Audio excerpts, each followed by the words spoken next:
안녕하십니까 사랑하는 성도 여러분, 오늘도 주님의 은혜 가운데서 평안하셨습니까? 오늘 하나님의 귀한 말씀으로 여러분들의 육과 혼과 영이 주님의 은혜 가운데서 충만히 은혜로 채워지기를 간절히 바랍니다.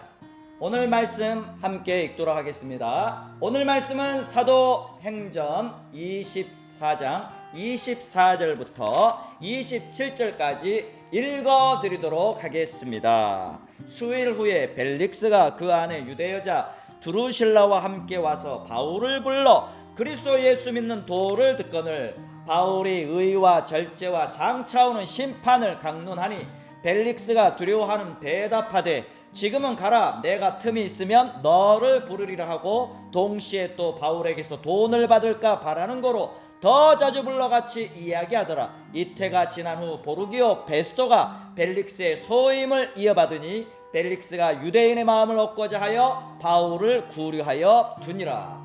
아멘. 오늘은 말씀은 빛과 거울이라는 말씀으로 하나님 말씀 전하도록 하겠습니다. 사랑하는 성도 여러분, 하나님의 귀한 말씀은 생명의 말씀, 그리고 우리에게 빛이 되신 말씀, 또한 거울이 되는 말씀입니다. 하나님의 말씀은 내 가는 길에 빛이라고 말씀하셨습니다. 시편 119편 105절에 주의 말씀은 내 발의 등이요 내 가는 길에 빛입니다 라고 고백했습니다. 그리고 고린도전서 10장 6절 말씀에는 그런 일은 우리의 거울이 되어 우리로 하여금 저희가 악을 즐겨한 것 같이 즐겨하는 자가 되지 않게 하려 함이니. 이렇게 여러분들 간단하게 말씀은 무엇으로 비유되느냐? 바로 말씀은 빛, 그리고 말씀은 거울로 비유될 수 있습니다. 오늘 24장을 우리가 읽어보면 사도 바울은 가이사랴 법정에서 모든 재판을 마치고 며칠 후에 벨릭스 총독이 사도 바울을 개인적으로 가이사랴에 불러 자기 어떤 관정에 부른 것 같습니다. 관정에 불러서 그리스도 교가 무엇인지 좀 더 알고 싶었던 것 같아요. 호기심이 많은 총독인 것 같습니다. 그래서 바울을 곁에 두고 바울에게 하나님 말씀을, 그리스도 교회에 대한 교리를 듣는데 마침 바울이 의와 절제와 장차오는 심판에 대한 주제로 벨릭스에게 강론을 했다라고 얘기를 합니다. 말씀을 보면 25절에 바울이 의와 절제와 장차오는 심판을 강론하니, 그 다음 벨릭스의 반응이 우리는 참 주목해 보아야 합니다. 벨릭스가 두려워하여.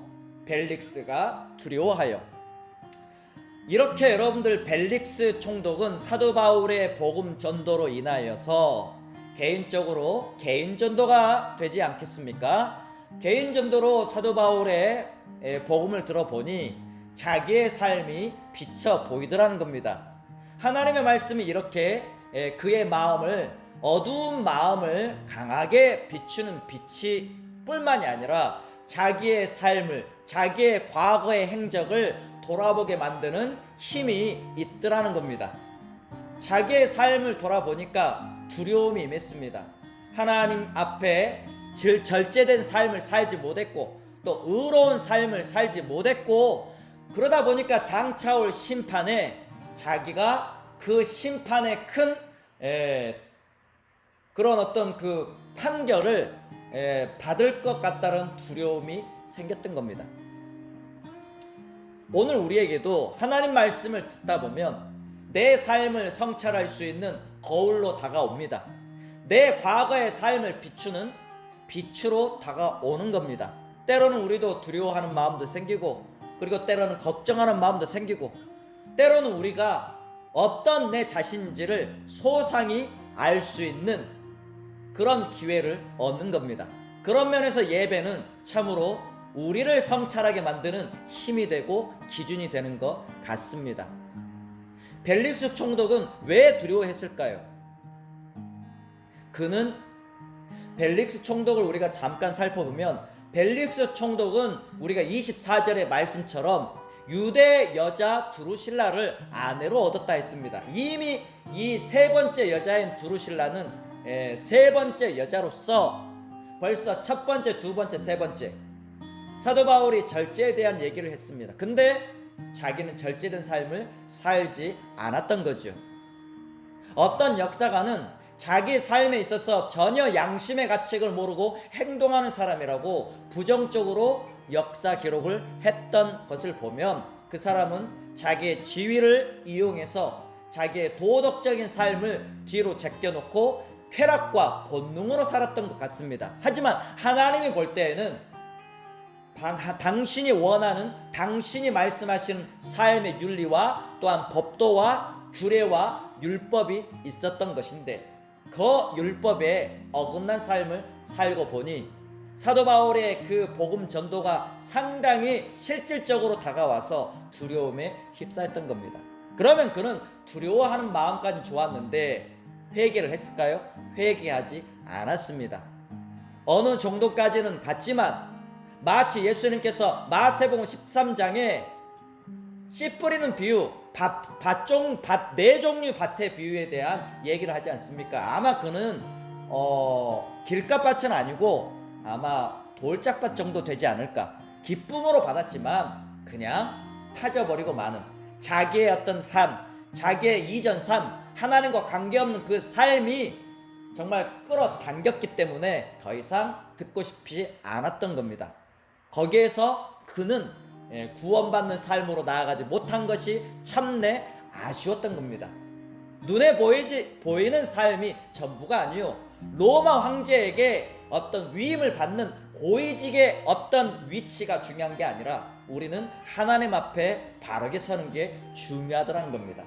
우리 모든 사람들은 하나님의 심판대 앞에, 사도 바울의 세 번째 주제인 장차오는 심판대 앞에 누구나 다 서게 되는 겁니다. 예수 그리스도를 온전히 믿는 성도들도 서게 될 것이고 예수 그리스도와 상관없이 불신의 삶을 사는 사람도 서게 되더라는 겁니다. 그때 우리가 웃을 수 있는 사람이 승리자라고 생각합니다. 오늘 우리가 사도 바울은 죄인으로 구류되고 구금이 되어 있었지만 사도 바울은 하나님 앞에 영광을 얻는 사람입니다. 장차올 그 영광, 지금 현재 고난은 참으로 장차올 영광과 비교할 수 없다고 사도 바울 로마서 5장에 말씀을 합니다. 오늘도 여러분들 세상의 영광, 세상의 그 높은 위치로 가기 위해서 발버둥 치기보다도 예수 그리스도와 함께 하나님을 나의 왕으로, 하나님을 나의 황제로 모시는 그 믿음의 삶을 살아가는 것이 우리에게 더 나은 것 같습니다. 이 귀한 말씀은 나에게 오늘도 빛으로 가는 길을 인도해 줄 것이며 또한 내 삶을 돌아보게 만드는 거울이 되는 것입니다. 감사합니다. 기도합시다. 살아계신 하나님 감사를 드립니다. 오늘도 주님의 은혜 가운데서 하루 잘 보내고 하나님께서 주신 그 귀한 말씀과 생명된 말씀과 또한 성도들 간의 교제를 통하여 새 힘을 얻고 또한 성령의 감동, 내주 충만 역사하심으로 내일을 살아갈 수 있는 힘을 얻게 하시니 감사를 드립니다. 오늘도 하나님 사도 바울이 벨릭스 총독에게 1:1 전도를 함으로 그는 두려워했습니다. 하나님의 귀한 말씀은 그에게 반응을 보였지만 두려움으로 끝나버렸고 회개의 자리까지 나가지 못했습니다. 우리는 하나님의 말씀을 듣고 내 자신을 돌아보고 빛된 말씀으로 내 어두움을 비추고 또한 내 과거의 삶을 돌아보게 하여서 자기를 성찰하고 무엇이 잘못됐고 무엇이 옳은지, 그래서 하나님 우리가 말씀으로 내 자신을 고치고 나아가는 하나님 귀한 하나님의 은혜의 시간이 되게 하여 주옵소서. 오늘 밤에도 평안함 단잠을 주시기 원하오며 나를 위하여 십자가에 돌아가신 예수님 이름으로 기도합니다. 아멘. 감사합니다.